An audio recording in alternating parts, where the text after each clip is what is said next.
Corrupt British police hid failings of murder investigation. News by Reuters. Reported by Alistair Smout in London. British police corruptly meddled in shoddy investigations into the brutal 1987 murder of a private investigator and then concealed their repeated failings, often by sowing disinformation in the media, an inquiry into the case has found. Daniel Morgan was found murdered in a car park behind a pub in southeast London on March 10, 1987. He was killed with an axe which was found embedded in the back of his head. Nobody has been brought to justice for the killing. After looking at the evidence, an independent panel painted a grim picture of a police force riddled with corruption.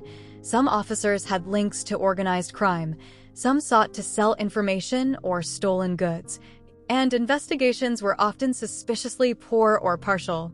In damning verdicts, the panel's chair, Nuala O'Loan, said the police had displayed institutional corruption, while Interior Minister Priti Patel described it as one of the most devastating episodes in the history of the London force.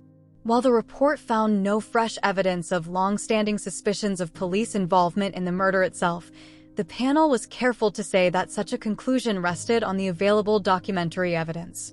O'Loan was scathing about how the case had been handled and about the various mistakes, poor police work, and avarice of many officers concerned. She said opportunities to gather evidence were irretrievably lost during the first investigation, while forensic work in a second investigation was described by a senior officer as pathetic. The family of Daniel Morgan has suffered grievously as a consequence of the failure to bring his murderer or murderers to justice, the unwarranted assurances which they were given, the misinformation which was put into the public domain, and the denial of failings in the investigation, O'Loan said at a news conference.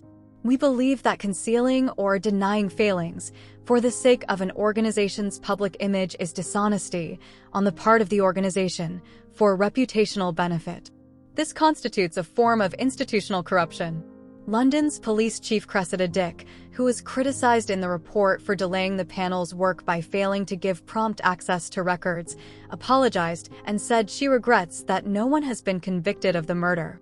Our mistakes have compounded the pain suffered by Daniel's family, she said. Patel said she had asked Dick to provide a detailed response to the panel's findings, and she would provide an update when she had received it. Police corruption is a betrayal of everything policing stands for in this country, Patel said. This is one of the most devastating episodes in the history of the Metropolitan Police. London's Metropolitan Police has more than 43,000 officers and staff and is the United Kingdom's largest police service with 25% of the total police budget for England and Wales. Reporting by Alistair Smout. Editing by Guy Falconbridge, Giles Elgood, William McLean. Brought to you by Guerrilla Democracy News.